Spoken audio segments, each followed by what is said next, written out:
s'il y a des interpellations, c'est que chacun, à titre individuel, a posé un acte contraire soit à la loi, soit à la discipline.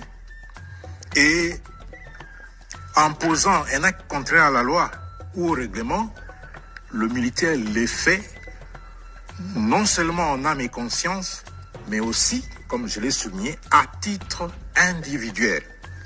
Et il ne pose pas cet acte, j'insiste là-dessus, au nom d'une quelconque communauté ou au nom d'un quelconque espace linguistique.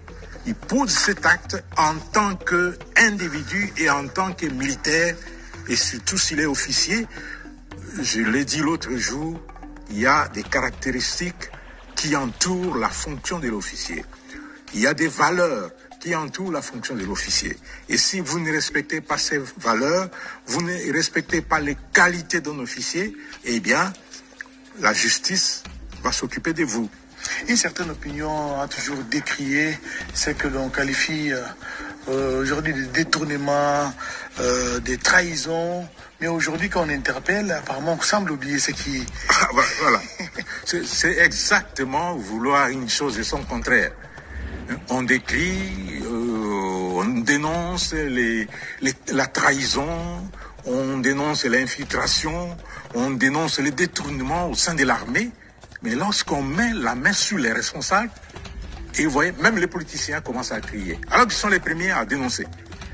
Et puis on essaie d'injecter ce venin de la division au sein de l'armée. Donc l'armée, c'est une structure, c'est une organisation bien carrée. Quand il y a des problèmes et qu'on constate qu'il y a des problèmes, on va arrêter et on va déférer devant la justice le responsable des actes posés. Ça, c'est pas négociable au sein de l'armée puisque la discipline en dépend.